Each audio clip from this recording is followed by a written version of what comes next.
The drive from Hamilton to Burlington takes maybe 20 minutes on the QEW, depending on traffic. I'd made that drive every single week for 3 years, every Thursday, without fail. Rain, snow, one time in the middle of a February ice storm when I probably should have stayed home. But I didn't stay home. I never did. Because my son-in-law had my grandson, and I told myself that boy needed something stable after what we'd all been through. My daughter died on a Tuesday morning in March. Pancreatic cancer. From diagnosis to gone was 11 months. 11 months that aged me about a decade. Her name was Colette.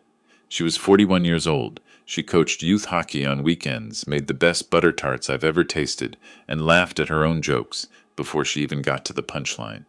She was the kind of person who made a room feel warmer just by walking into it, and then she wasn't there anymore. Her husband's name was Patrick. They'd been married 9 years. He was quiet, kept to himself mostly, the kind of man you'd describe as steady, reliable. After Colette passed, I watched him with my grandson, a little boy named Theo, who was 6 years old and didn't fully understand why his mother wasn't coming back. Patrick seemed to be holding it together. He went back to work after a few months. He kept the house. He got Theo to school every day. I started bringing money. Not because he asked. He never asked. But Colette was my child, and Theo was my blood, and I knew what a single income looked like in this city. Rent alone for that house in Burlington was nearly $3,000 a month. I started leaving an envelope every Thursday, $800, cash. I told myself it was for Theo's hockey fees, for groceries, for the things a growing boy needs. I told myself I was helping. I never questioned it. Not once. Not for 3 full years. That's the part I have trouble sitting with now. 3 years. 36 envelopes. Almost $30,000, and I never once asked to see a bank statement, never asked what it was going for, never pushed open a single door I wasn't invited through. I was 67 years old and grieving, and I told myself I was being a good father-in-law, a good grandfather. What I was actually being was convenient. I found out on a Thursday the way you find out things you were never supposed to know. Sideways, by accident, from someone who had no idea they were telling you anything. There's a Shoppers Drug Mart on Guelph Line I'd been using for years. The pharmacist there, a woman named Mrs. Okafor, had filled my prescriptions since I moved to the area. We knew each other the way you know someone you see every few weeks. First names, a bit of small talk, nothing deep. I was there picking up my blood pressure medication. She was behind the counter processing something on her computer, and without looking up she said, almost absently, "How's your daughter doing? I haven't seen her in a while." I went very still. I said, "My daughter passed away 3 years ago." She looked up then. Her face changed. She was genuinely sorry, you could see it. And she apologized, flustered, the way people get when they've accidentally put their hand in something they didn't see. She said she was so sorry, she didn't know. She must have confused me with someone else. She went back to her computer. I paid for my medication. I walked to my car. I sat in the parking lot for a long time. She hadn't confused me with anyone. I knew that. I've been coming to that pharmacy for 11 years. She knew exactly who I was, which meant she had seen someone, a woman, with my prescription account. Or Patrick's account. Something connected to me, or to my daughter's name. I drove home. I didn't go to Burlington that Thursday. For the first time in 3 years, I didn't go. I spent that weekend thinking. Not panicking. I'm not a man who panics easily. I spent 30 years as a project manager in construction, and you learn to look at a problem before you react to it. I thought about all the times I'd knocked on that door and Patrick had taken a few seconds too long to answer. The chain lock he'd put on in the second year, which he said was for security, which I'd accepted without question. The times I'd asked to take Theo for the weekend and Patrick had reasons. The boy was tired, he had a play date, he wasn't feeling well. Reasonable reasons, every single one. Strung together now, they felt like something else. I thought about the way Patrick had stopped talking about Colette entirely. In the first year, he'd mention her sometimes, a recipe she used to make, something funny she'd said. By the second year, it was like she'd never existed. I told myself that was grief. Some people close the door. I understood that. But I thought about his phone. The one time I'd come by unannounced. Theo's birthday cake had been left at my place by accident, and I'd knocked and heard Patrick say something quickly, a lowered voice, before he came to the door. I thought he was on a work call. Now I wasn't sure. I called my brother-in-law, Colette's uncle, a man named Ray. Ray had never liked Patrick much, but I'd always put that down to the general suspicion older men have about the husbands of the women they helped raise. Ray listened to what I told him. Then he said, very carefully, "You know Patrick's car hasn't been in that driveway on Wednesday nights for about a year now." Ray lived 4 streets over from Patrick. He walked his dog past the house every evening. I asked him how he knew. He said, "Because I started paying attention." I asked why. He said, "Because something felt wrong and I didn't want to upset you." So Ray had been watching for a year and hadn't said anything, and Mrs. Okafor had seen something that made her ask about my daughter, and I had been writing $800 checks. Cash, no paper trail, every single Thursday like a man sleepwalking through his own life. I asked Ray to keep watching. I didn't tell him what I was going to do. What I did was simple. I have a friend, Dennis, who retired from the OPP 5 years ago. We play cards together every second Sunday. I called Dennis and I told him everything, and I asked him, not for anything official, just help me understand what I'm looking at. Is this something, or am I a grieving old man reading shadows on the wall? Dennis called me back 2 days later. He had a friend who still worked. That friend had run a quiet check. Nothing invasive, nothing he could be quoted on, just enough. Patrick had been in a relationship with a woman for at least 18 months. She was 29 years old. She had been spending significant time at the Burlington house. Theo's school had a note on file listing her as an emergency contact. Not me, not my wife, not anyone from our family. Her.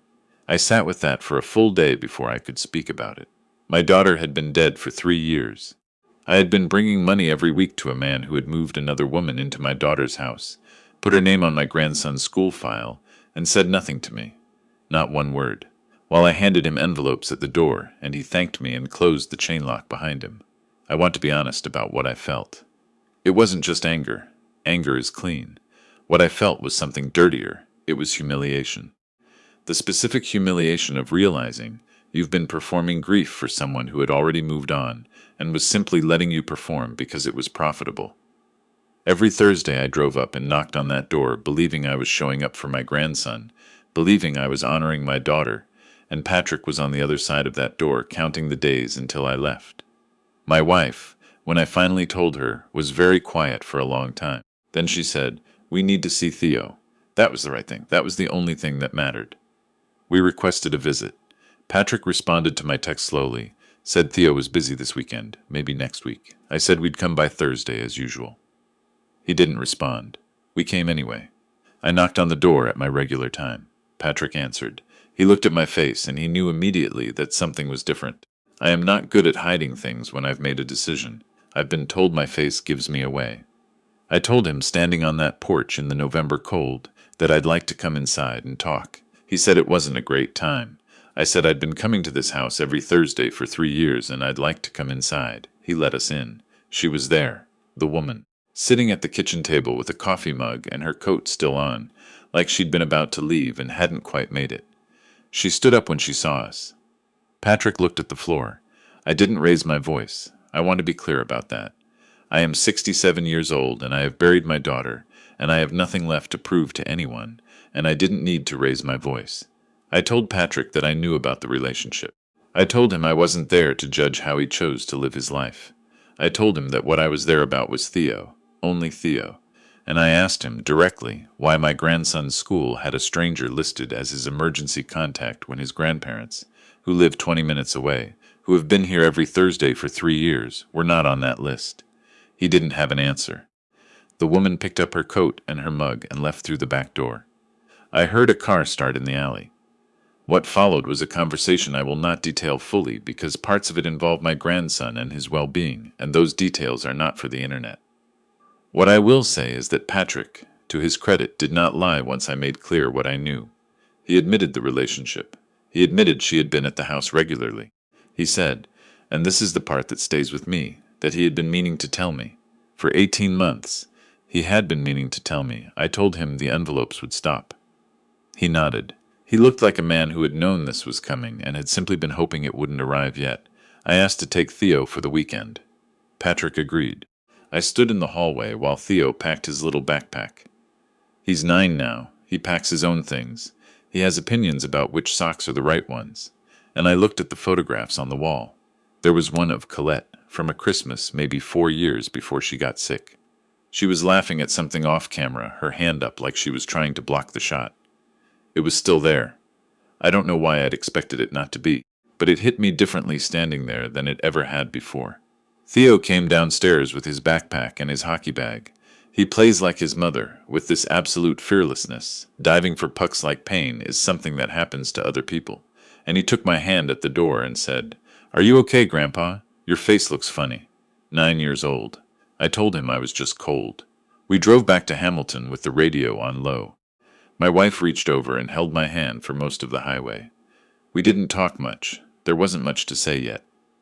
In the weeks after, I spoke with a family lawyer. In Ontario, grandparents do have some legal standing when it comes to access, though it's not automatic. It depends on the relationship and the circumstances, and I won't pretend it's a simple road. What I can say is that the conversations I'd been avoiding, the questions I'd been too afraid to ask, I started asking them. With a lawyer beside me, with documents, with a paper trail that actually existed. Patrick, to his credit, has not made this ugly. I think he was always more passive than malicious, a man who took what was offered without thinking too hard about what it cost the person offering it. That's a kind of harm too, maybe the most common kind. The woman, I know her name now, I choose not to think about it very much, is no longer at the Burlington house, as far as I know. Whether that's permanent or temporary, I can't say. That's Patrick's life, not mine. Theo spent Christmas with us this year. My wife made butter tarts from Colette's recipe. We found it written on an index card in her handwriting, tucked in a recipe box we'd had in a drawer for years. The tarts weren't quite right. Close, but not quite. We'll get there. I've been thinking a lot about what I would have done differently. If I could go back to those early weeks after Colette died, when I first started making those Thursday drives, what would I do? I think I would still bring the money. I think that part of me was right. Theo needed stability, and helping provide that was real. What I would do differently is have a conversation, a real one, about expectations, about what the money was for, about what my role in that house was going to be going forward, about what it meant that Colette was gone, and we were all going to have to figure out how to keep going without her. I didn't have that conversation because I was afraid. Afraid of creating conflict in a house where my grandson lived, afraid of being cut off, afraid, if I'm honest, of confronting the fact that my daughter was gone and Patrick was still here, and none of us had any idea how to handle that. Fear made me silent. Silence made me convenient. I'm not going to be silent anymore. I was at the pharmacy last week. Mrs. Okafor was behind the counter. I walked up and I said, "I want to thank you for what you said a few months back. I don't think you knew how much it mattered." She looked at me for a moment, then nodded slowly. She didn't say much. She didn't have to. I picked up my prescription. I drove home. There's a photograph on my desk now, Theo, from the Christmas visit. Standing at the kitchen table with flour on his shirt because he'd tried to help roll the pastry and it had gone everywhere. He's grinning. He has Colette's eyes, that particular shade of gray-green, and when he looks at you directly, you feel it right in the chest. I look at that photograph every morning when I sit down with my coffee. I think about Colette. I think about the drives I used to make every Thursday, what they were really for, what they actually accomplished, and what they didn't. And then I think about Theo, 9 years old, packing his own bag, choosing his own socks, still reaching for my hand at the door. That part was always real. That part I got right.